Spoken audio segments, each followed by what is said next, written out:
সুপ্রিয় বাবু প্রাইমারি স্কুলের শিক্ষক। বাড়ি থেকে বিদ্যালয়ের দূরত্ব 5 কিলোমিটার। একদম নির্জন রাস্তার উপর দিয়ে যেতে হয় তার স্কুলে। বাড়ি থেকে স্কুলে যাওয়ার সময় কোনো রকম যানবাহন ছিল না। সুপ্রিয় বাবু ভালো মানুষ। প্রায় প্রতিদিন ওনাকে কেউ না কেউ বাইক অথবা সাইকেলে লিফট দিয়ে দিতেন। ভাগ্য খারাপ হলে সেদিন 2 পায়ের উপর ভরসা ছাড়া কোনো উপায় থাকে না। এত নির্জন জায়গায় কেন যে সরকারি স্কুল খুলে? রোজ সকালে স্কুলে বের হওয়ার আগে সুপ্রিয় বাবু এটাই মনে করেন। একটু একটু করে পরিশ্রমের টাকা জমিয়ে সুপ্রিয় বাবু একটা ব্যাটারি সাইকেল কেনেন। সাইকেল কেনার পরেই তিনি শপথ নিলেন প্রতিদিন কাউকে না কাউকে লিফট দেবেন, কাউকে মানা করবেন না। কারণ তিনি জানতেন যখন কেউ লিফট দিতে মানা করে তখন ভীষণ লজ্জায় পড়ে যেতে হয়। সুপ্রিয় বাবু যখনই স্কুলে যেতেন কাউকে না কাউকে পিছনে বসিয়ে নিতেন। ফেরার সময়ও যে কোনো মানুষকে লিফট দিতেন। একদিন স্কুল থেকে ফেরার পথে একজন অচেনা ব্যক্তি হাত দেখান। সুপ্রিয় বাবু সাইকেল থামিয়ে তাকে পেছনে বসিয়ে নেন। কিছু দূর যাওয়ার পর অজ্ঞাত পরিচয় মানুষটি সুপ্রিয় বাবুর পিঠে ছুরি ঠেকিয়ে বলে, কাছে যত টাকা আছে আর এই সাইকেল আমাকে দিয়ে দাও, না হলে তোমাকে মেরে ফেলবো। সুপ্রিয় বাবু ভীষণ ভয় পেলেন। টাকা পয়সা তেমন কিছু ছিল না, কিন্তু অনেক কষ্ট করে সাইকেলটা কিনেছিল। শেষে ওটা দিয়ে দিতে হলো।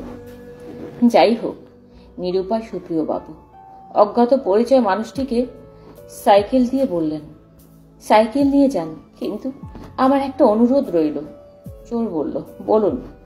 সুপ্রিয় বাবু বললেন, তুমি কোনোদিন কাউকে বলবে না এই সাইকেল কোথা থেকে এবং কিভাবে তুমি পেয়েছ। আমিও থানায় রিপোর্ট করব না। চোর আশ্চর্য হয়ে বলল, কিন্তু কেন? সুপ্রিয় বাবু বললেন, দেখো এই রাস্তা নির্জন, এমনিতেই সবাই ভয়ে ভয়ে চলাফেরা করে। তারপর সবাই যদি জানতে পারে এই রাস্তায় সাইকেল ছিনতাই হয়েছে তাহলে কেউ আর কাউকে লিফট দেবে না। চোরের মায়া হলো, ভাবল সুপ্রিয় বাবু সৎ এবং সজ্জন মানুষ, কিন্তু পেট তো আর শুনবে না। সাইকেল করে চোর চম্পট দিল। পরের দিন সকালে সুপ্রিয় বাবু দরজা খুলে দেখেন দরজার সামনে তার সাইকেল রয়েছে। সুপ্রিয় বাবু খুশি হয়ে গেলেন। কিছুটা আশ্চর্য হয়ে সাইকেলের কাছে গিয়ে দেখেন সাইকেলের ক্যারিয়ারে একটা কাগজ রয়েছে। কাগজে লেখা, মাস্টার মশাই, এটা ভাববেন না যে আপনার জ্ঞান গর্ব কথা শুনে আমার মন বিগলিত হয়ে পড়েছে। আপনার সাইকেল নিয়ে প্রথমে চোরাই মাল খরিদকারীর কাছে গেলাম। উনি দেখেই বললেন, আরে এটা তো মাস্টার মশাইয়ের সাইকেল না? বললাম, হ্যাঁ ঠিক বলেছেন, মাস্টার মশাই আমাকে বিশেষ কাজে বাজারে পাঠিয়েছেন বলে তৎক্ষণাৎ সেখান থেকে চম্পট দিলাম। সারা দিন কিছু খাওয়া হয়নি। মিষ্টির দোকানে কিছু খেতে গেলাম। দোকানদার বলল, আরে মাস্টার মশাইয়ের সাইকেল নিয়ে কোথায় ঘুরছো? বললাম, হ্যাঁ মাস্টার মশাইয়ের বাড়িতে অতিথি এসেছে, তাই মিষ্টি কিনতে এলাম। রাস্তা যার সঙ্গে দেখা সেই বলছে, মাস্টার মশাইয়ের সাইকেল দেখো দেখো। ভাবলাম এলাকার বাইরে কোথাও গিয়ে বিক্রি করতে হবে। এলাকার বর্ডারে পুলিশ চেকিং চলছিল। পুলিশ বলল, আরে মাস্টার মশাইয়ের সাইকেলটা নিয়ে কোথায় চলেছ? পুলিশ আমার দিকে তেড়ে আসতে দেখে কোনো রকমের সাইকেল নিয়ে চলে এলাম। পুলিশের হাতে ধরা পড়লে আমার 12টা বাজিয়ে দিত।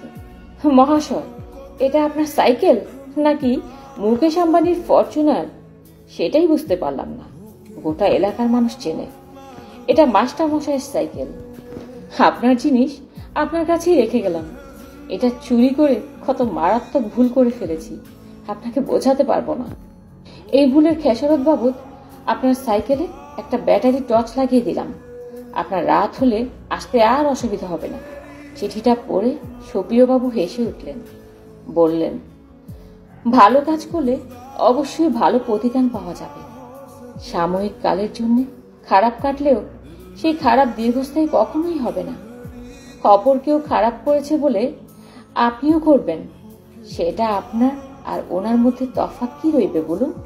সৃষ্টিকর্তার শ্রেষ্ঠ জীব হলো মানুষ, তাই প্রতিটা মানুষের সামাজিক দায়বদ্ধতা রাখা উচিত। তাহলেই সমাজ ভালো থাকবে, আমাদের এই ধরনই ভালো থাকবে। ভালো কাজ করুন, সব ভালোই হবে। ধন্যবাদ।